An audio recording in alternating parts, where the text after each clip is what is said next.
Welcome back to your channel dear student. देखिए Sunday mock test number 9 है, यानी कि ये वीडियो में आपको कम से कम 10 में से 7 क्वेश्चन सही करके देना है। चलिए देखते हैं कि आपका क्या 7 क्वेश्चन सही हो पाता है इन 10 क्वेश्चंस में से। बेहद इंपॉर्टेंट है, बिल्कुल एग्जाम ओरिएंटेड। यहाँ पर पहला क्वेश्चन है, all the successful people have encountered a lot of problems during their period of struggle. क्या हो सकता है यहाँ पर एरर? आपके सामने सभी ऑप्शन हैं ए बी सी डी, इनमें से कौन सा सही होगा? अगर कोई नहीं सही होगा तो यहाँ पर डी ऑप्शन रहेगा और ये सही हो जाएगा, यानी कि सेंटेंस सही होगा तो डी, और गलत होगा तो जहाँ पर गलत होगा वो ऑप्शन पे आपको क्लिक करना होगा। बताइए कि किस पार्ट में एरर है। All the successful people have encountered a lot of problems during their period of struggle। अगर आपको लगता है कि ऑप्शन नंबर सी यहाँ पर सही होगा तो बिल्कुल सही लग रहा है, क्योंकि आप देख सकते हैं कि ड्यूरिंग के बाद पीरियड ऑफ का प्रयोग किया गया है, जबकि इसका प्रयोग गलत है। क्यों? क्योंकि ड्यूरिंग का मतलब ही होता है कि कंप्लीट पीरियड, यानी ड्यूरिंग मतलब के दौरान, और पीरियड का भी मतलब एक समय, यानी कि उसके दौरान। तो यहाँ पर इसकी ज़रूरत नहीं है। यहाँ पर सीधे सीधे हो जाएगा lot of problems during their struggle. Lot of problem during their struggle, यानी कि पीरियड ऑफ नहीं होना चाहिए। एक चीज़। दूसरी चीज़ ये है कि कल जो फाइंड द एरर की वीडियो बनाई गई थी उसमें से बहुत से आपके कमेंट आएंगे, सर ये नहीं, ये एरर है और ये भी एरर है और ये भी एरर है।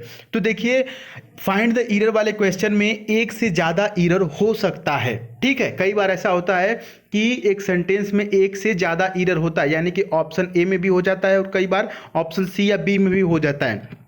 तो उसमें ध्यान देंगे कि बड़ी गलती कौन सी है, ठीक है। जो बड़ा गलती है उसको काउंटर करते हैं और उस ऑप्शन को सही करते हैं। एक होता है कि छोटी सी गलती है, चलो यहाँ पर द लगना चाहिए था, या कोई छोटा सा गलती है, एक वो हो गया। एक कोई होगी बड़ी गलती है, यानी कि ऐसा करने से सेंटेंस पूरा का गलत हो जाएगा, तो वो वाला ऑप्शन सही होता है जो ज़्यादा गलत रहता है, ठीक है। तो आप बिल्कुल इस चीज़ को लेकर के डाउट मत रहिए कि सर ये वाला गलती था लेकिन आपने इसको क्यों नहीं बताया, क्यों आप बड़ी वाली गलती को बताएं। नहीं, बड़ी वाली गलती हमेशा सही होती है, क्योंकि बड़ी गलती ज़्यादा मायने रखती है। अगला देखिए, बात को समझिएगा जो मैं कहना चाहता था। चलिए अब अगले क्वेश्चन की तरफ आते हैं। Rohit met with an accident. अब देखिए, while returning back from college. देखिए यहाँ पर एन का प्रयोग किया गया क्योंकि एक्सीडेंट है, ये तो बिल्कुल सही है। चलिए आगे बताइए कि और किस पार्ट में एरर हो सकता है।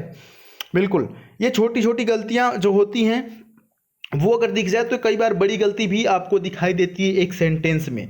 तो जब दो गलती दिखे तो सावधान हो जाइए और देखिए कि कौन सी सबसे बड़ी गलती है दोनों में से। यहाँ पर ऑप्शन नंबर बी हो जाएगा, रिटर्निंग बैक। अब देखिए रिटर्न के बाद कभी भी बैक का प्रयोग नहीं होता है, क्योंकि रिटर्न का मतलब ही होता है बैक, यानी कम बैक, ठीक है। तो रिटर्न का मतलब ही होता है वापस आना, तो बैक का जरूरत नहीं है, बैक लगेगा नहीं रिटर्न के साथ। ऑप्शन बी यहाँ पर सही होगा।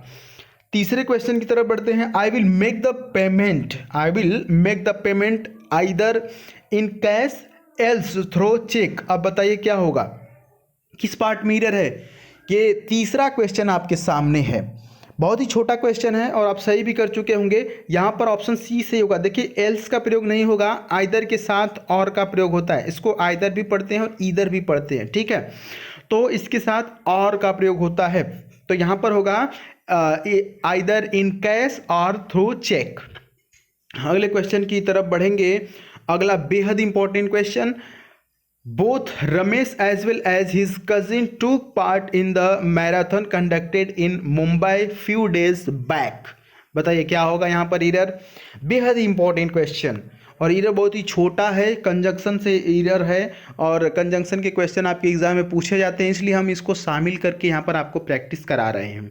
ऑप्शन ए में हो जाएगा। देखिए बोथ के साथ जब यहाँ पर दो चीज़ें जोड़ी जाती हैं तो एंड का प्रयोग किया जाता है, ए एंड डी, एंड का प्रयोग किया जाता है। Both Ramesh and his cousin. Cousin का मतलब हमने कल की वीडियो में बताया था, कल फाइंड द एरर। कजिन का मतलब चचेरा भाई या चचेरी बहन, और कजिन के साथ एक और चीज़ होता है याद रखने वाली बात, कि कजिन के साथ ब्रदर का प्रयोग नहीं करते हैं। कजिन ब्रदर या कजिन सिस्टर नहीं होता है, याद रखेंगे। चलिए अब अगला क्वेश्चन जो है, फिल इन द ब्लैंक्स है, यानी कि खाली जगह भरिए। क्वेश्चन कह रहा है कि India is the second most populous country dash the 7th largest country by area in the world. बताइए क्या एरर हो सकता है यहाँ पर। बहुत ही इंपॉर्टेंट क्वेश्चन है।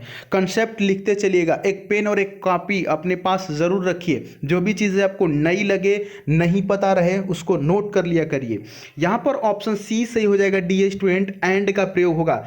सर क्यों एंड का होगा, बाकी बट क्यों नहीं होगा, और बाकी जो ऑप्शन है उसका क्यों नहीं होगा। देखिए इस चीज़ को लिख लीजिए, अगर नहीं पता हो तो याद रखने वाली बात है कि एक ही नाउन का, ठीक है, एक ही नाउन की जब दो क्वालिटी बताई जाती है तो उसको एंड से जोड़ा जाता है।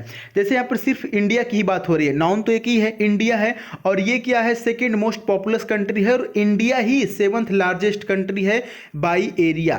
तो एक ही है, इंडिया एक ही नाउन है, और इसको दो चीज़ों के साथ जोड़ा गया, यानी कि एंड के साथ जोड़ा गया, इसलिए यहाँ पर एंड जुड़ेगा। एक ही नाउन है, इसकी दो क्वालिटी बताई जा रही है।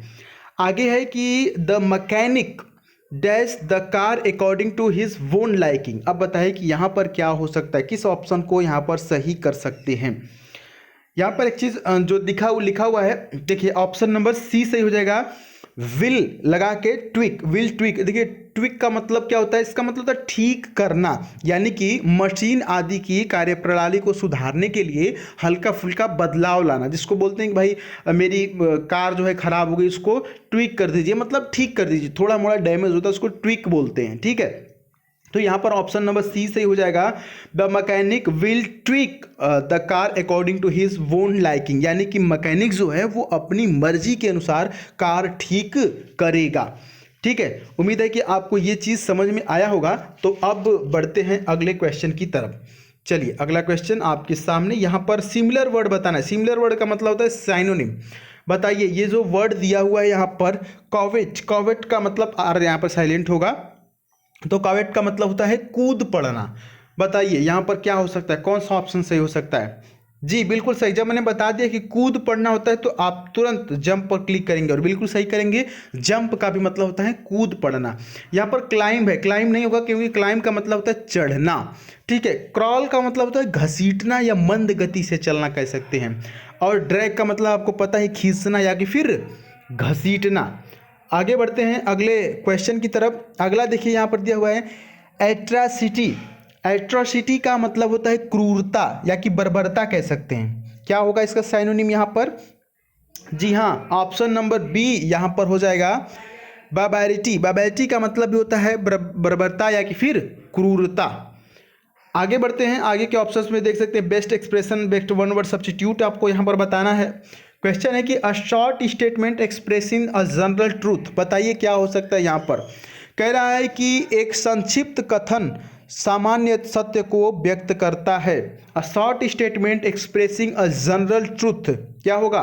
ऑप्शन नंबर एक मैक्सिम। मैक्सिम का मतलब होता है कहावत। मैक्सिम, मैक्सिम का मतलब कहावत, इसको याद रखिएगा, बेहद इंपॉर्टेंट है।